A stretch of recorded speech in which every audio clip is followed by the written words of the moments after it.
Welcome to AI in Marketing. I am your host and news curator Stan Bertolo from Nitro Marketing. You will find links to all the stories mentioned in this episode in the show notes.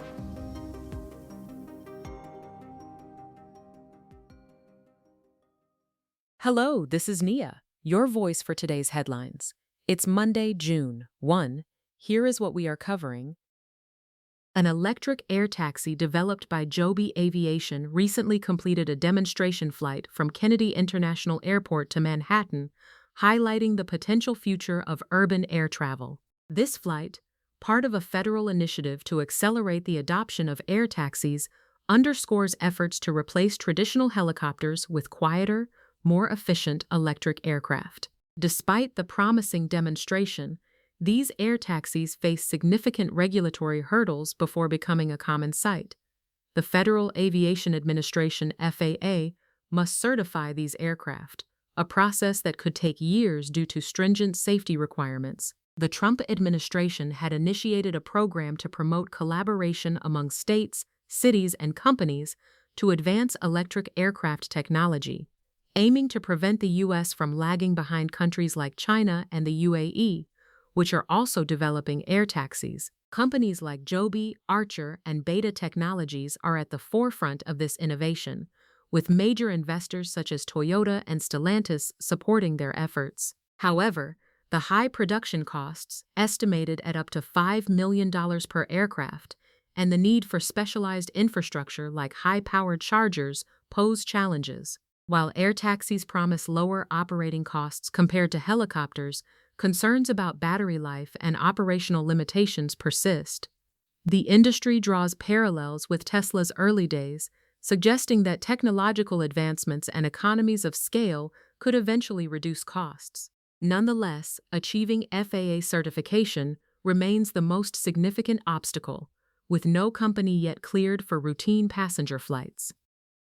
Next, Foundation Future Industries, a San Francisco-based startup founded in 2024, is developing humanoid robots for military and industrial applications. Unlike other companies focusing on household tasks, Foundation aims to address dangerous jobs. The startup, linked to the Trump family, has tested its robots in Ukraine's conflict with Russia and plans to introduce them to the U.S. military.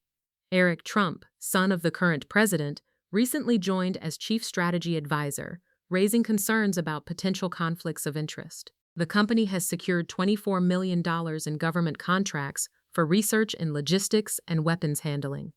CEO Sanket Pathak, previously of Synapse, emphasizes the potential of humanoid robots to replace humans in hazardous roles. Foundation's Phantom Mk1 robots have been tested in Ukraine, demonstrating capabilities in logistics, but facing limitations in payload and battery life. The company plans to deploy improved models, Phantom 2, with enhanced abilities. Despite the crowded field of humanoid robotics, Foundation's focus on military applications distinguishes it.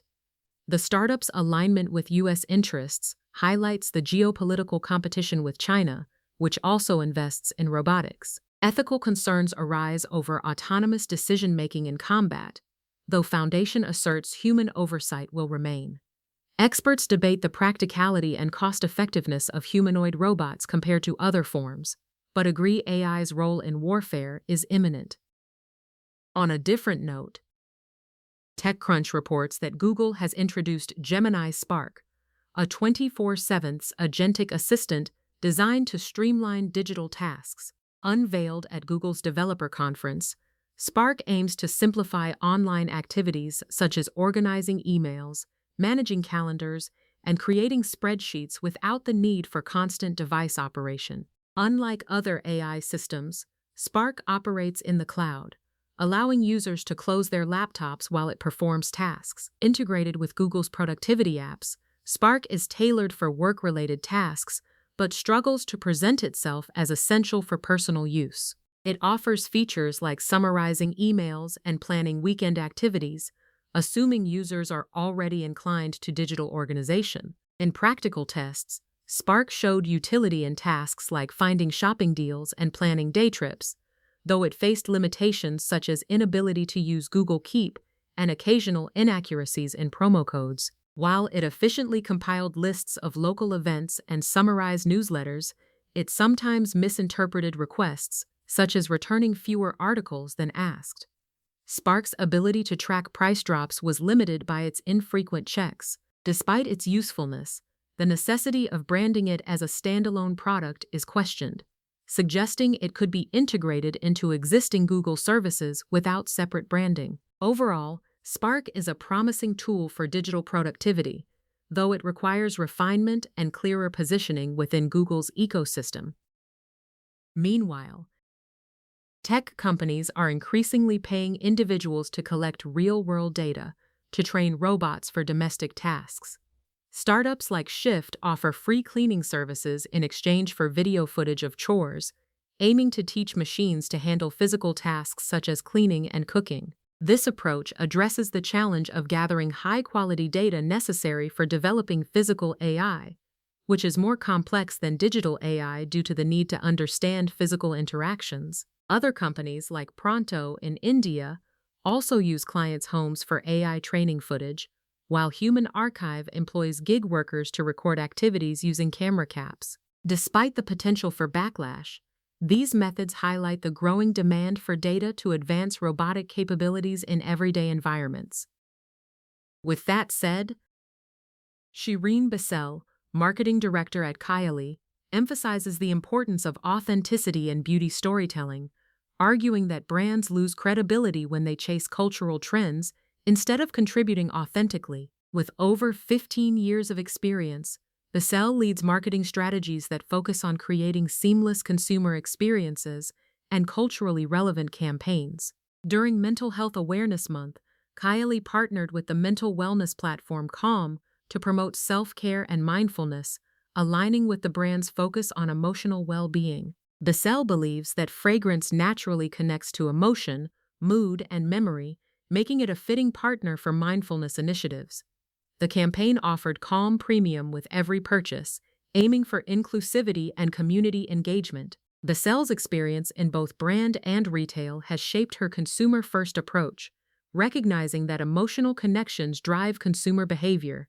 She stresses the importance of building long-term brand equity through genuine emotional connections rather than reacting to fleeting trends. Besselle advocates for beauty marketing that prioritizes emotionally honest storytelling, focusing on rituals, well-being, and self-expression. She believes that successful beauty brands will resonate by understanding that beauty is about how people want to feel, not just how they look, and by maintaining transparency and authenticity. In other news, marketing leaders are grappling with the rapid pace of AI advancements, leading to uncertainty about future strategies.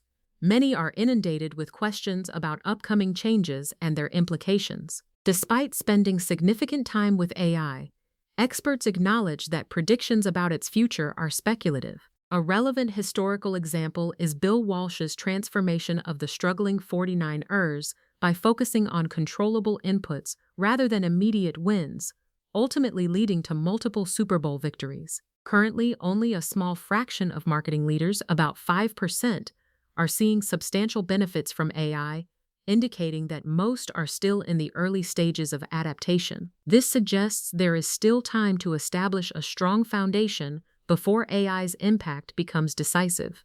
Leaders are advised to concentrate on factors within their control, such as how quickly their teams learn and integrate new tools, hiring knowledgeable and curious individuals, and creating content that resonates with consumers. By prioritizing these aspects, leaders can navigate the evolving landscape effectively, ensuring that success follows naturally from their efforts. The focus should remain on actionable inputs rather than speculative outcomes. Finally, TechCrunch discusses the growing debate over AI's impact on tech CEOs and the industry.